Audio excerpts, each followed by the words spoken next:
बिस्मिल्लाहिर्रहमानिर्रहीम अस्सलाम वालेकुम। मैं समी इब्राहीम हूँ और आप हमारा यूट्यूब और फेसबुक चैनल देख रहे हैं। बड़ी ज़बरदस्त एक ख़बर आ रही है इस्लामाबाद हाई कोर्ट से कि जो जिस्मानी रिमांड था पीटीआई के एमएनएज़ का, वो कलअदम करार दे दिया गया है। और इस्लामाबाद हाई कोर्ट के चीफ़ जस्टिस आमिर फ़ारूक और जस्टिस समन रफ़त साहिबा ने अरकान को जुडिशल रिमांड पर जेल भेजने का हुक्म दे दिया गया। लेकिन इससे पहले बड़े इंटरेस्टिंग रिमार्क्स आए और जस्टिस आमिर फ़ारूक ने इस एफ़आईआर को, जो मैं अभी आपको पढ़ के सुनाऊँगा, आपको अंदाज़ा हो सके कि किस तरीके से एफ़आईआर ये लिखी गई है। कहा आमिर फ़ारूक साहब ने कि ऐसा लगता है कि ये जो इस्लामाबाद पुलिस है, ये रज़िया गुंडों में फँस गई है और इससे उनकी मुराद थी कि शायद कोई प्रेशर डाल के किसी ने ये इस्लामाबाद पुलिस से एफ़आईआर को लिखवाया है। एफ़आईआर भी इतनी मज़ाक़ खेज़ थी, तो उस पर जो इंसदाद दहशतगर्दी की अदालत है, उसके अबुल हसनैत ज़ुल्करनैन ने जो 8 दिन का जिस्मानी रिमांड दिया था, जिसको पीटीआई ने चैलेंज किया था यहाँ पर, वो आज कलअदम करार दे दिया गया। और उससे पहले जो रिमार्क्स थे जजेस के, वो भी मैं आपको सुनाऊँगा। आपको अंदाज़ा होगा कि किस कदर ये अपना मज़ाक उड़ाया है। और एक बात याद रखिए कि जो इस वक्त इस्लामाबाद पुलिस है, जो आईजी हैं या जो दूसरे लोग हैं या जो वज़ीर दाखिला हैं, ये 1 साल पहले निगरान गवर्नमेंट के तौर पर लाहौर में, पंजाब में मौजूद थे। और वहाँ पर जो पीटीआई के साथ हुआ, जो इमरान खान साहब के साथ हुआ, जिस तरह लोगों को मारा पीटा गया, फिर जो इलेक्शंस में हुआ, तो ये उसी का रिपीट है। और ये हुकूमत वही है, ये जो हुकूमत कायम की गई, जिन लोगों ने कायम की, ये वही लोग हैं जिन्होंने वो निगरान सेटअप बनाया था। उसके बाद मोहसिन नकवी को वज़ीर दाखिला बना दिया और वो अपने नासिर रिजवी साहब को ले आए। इसी तरह कमिश्नर इस्लामाबाद भी जो हैं, सीडीए के चेयरमैन जो हैं, वो कमिश्नर लाहौर थे। तो ये सब वही टीम है, ये मोहसिन नकवी की टीम है।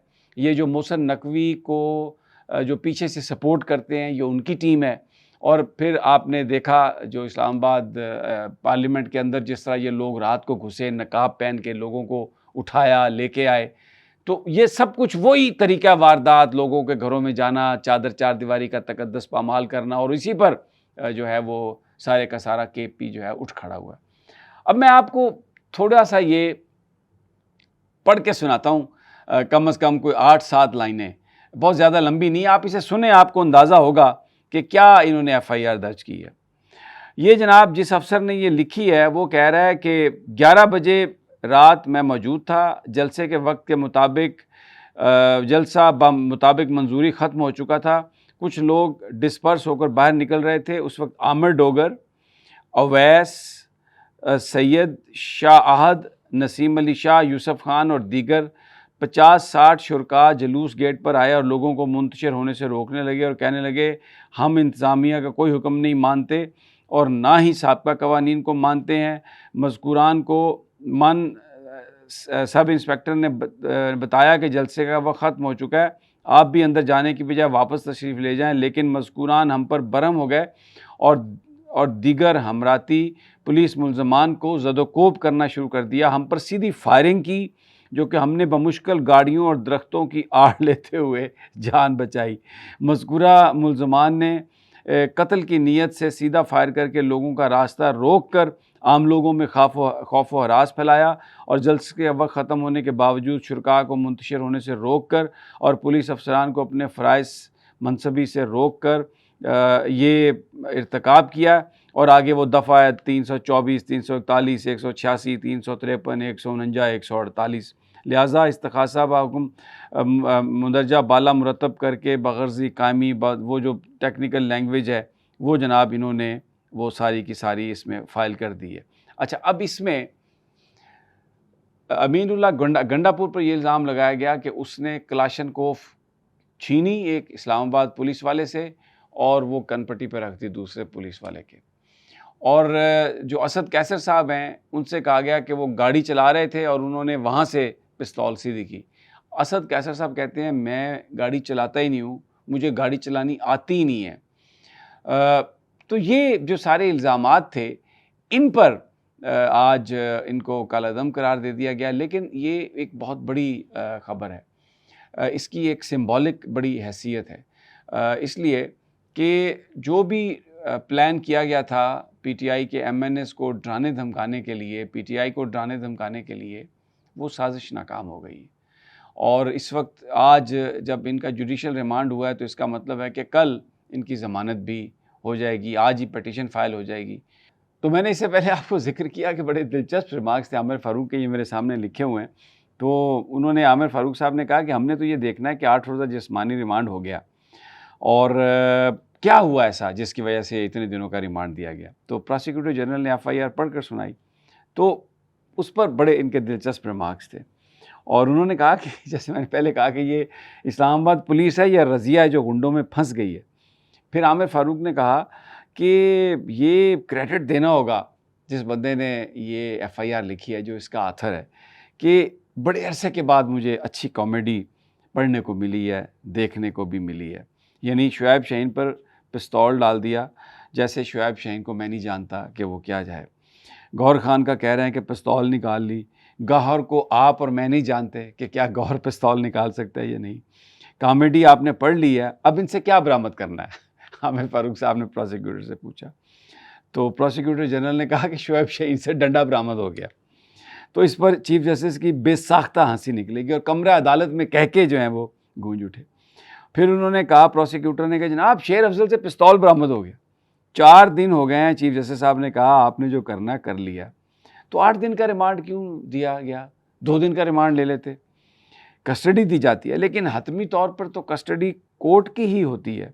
और फिर इस कदर मज़ाक़ा खेज़ आपने इल्ज़ामात लगाए हैं, तो फिर उन्होंने उस वक्त तो फ़ैसला महफूज कर लिया था, लेकिन बाद में ये जो कालअदम करार दिया और उनको जुडिशल रिमांड पर। और दूसरी जानिब सरदार एजाज़ इसहाक़ ने जो वकला इमरान ख़ान के, उनकी तरफ से दरख्वास्त थी कि वहाँ पर वकीलों को जाने नहीं दिया जाता, मुलाकातियों की इजाज़त नहीं दी जाती, जिस पर जज साहब ने अपना एक लोकल कमीशन भी बनाया था, उस दरख्वास्त को उन्होंने डिस्पोज़ ऑफ किया इस इंस्ट्रक्शन के साथ कि इमरान ख़ान जो लिस्ट देंगे, जो बंदा इमरान ख़ान नॉमिनेट करेगा और वो जो लिस्ट देगा वकला की अंदर जाने की, वही लिस्ट के लोग अंदर जाएंगे और कोई नहीं जाएगा। और आज ये मामला भी ज़ेर बहस आया कि क्या सियासी गुफ्तगू हो सकती है या नहीं वहाँ पर।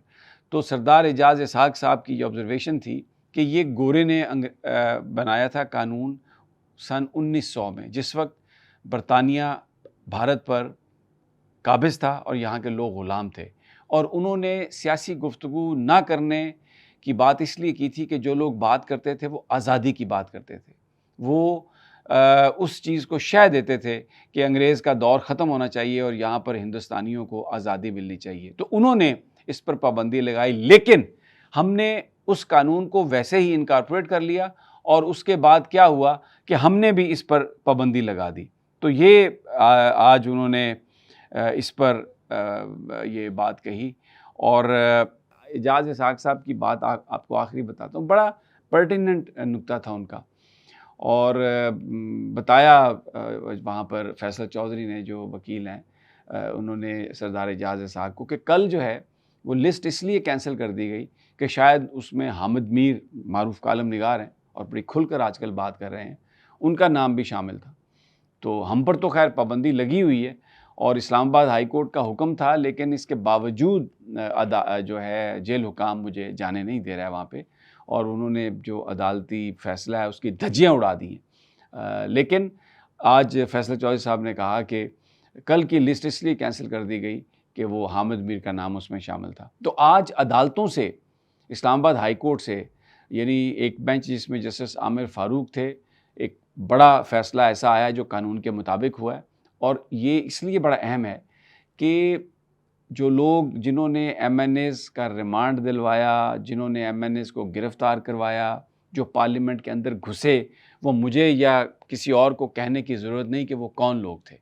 तो उनका जो एक्शन है उसको कालअदम करार दे दिया गया और रिमांड जो है वो कालअदम हो गया। ये आमिर फ़ारूक साहब और समन रफ़त साहिबा का फ़ैसला, बहुत बड़ी चेंज एक इस्लामाबाद हाई कोर्ट में हमें नज़र आ रही है। और दूसरा, जो एजाज़ इसहाक़ साहब ने ये डिस्पोज़ ऑफ की है, और साथ में उन्होंने कहा है कि ये जो सियासी गुफ्तगू है, जो जैसे कहा जाता है जी कि सहाफ़ी सवाल ना करें इमरान ख़ान से, ये गलत है। ये गोरे का कानून है कि पॉलिटिकल बात ना हो, दूसरी बात ना हो, क्योंकि वो एक ग़ुलाम कौम को ट्रीट कर रहे थे। अभी हम आज़ाद हैं, तो लेकिन ये कानून हमने अभी तक इसी तरह बना के रखे हुए। लेकिन इस ऑब्ज़र्वेशन का मतलब ये था कि अब इमरान खान साहब जिसका नाम देंगे वो जाएगा और वहाँ पर जिस किस्म की वो गुफ्तगू करना चाहें, वो उनके साथ कर सकते हैं। इजाज़त दीजिए अगली वीडियो तक। अल्लाह निगहबान।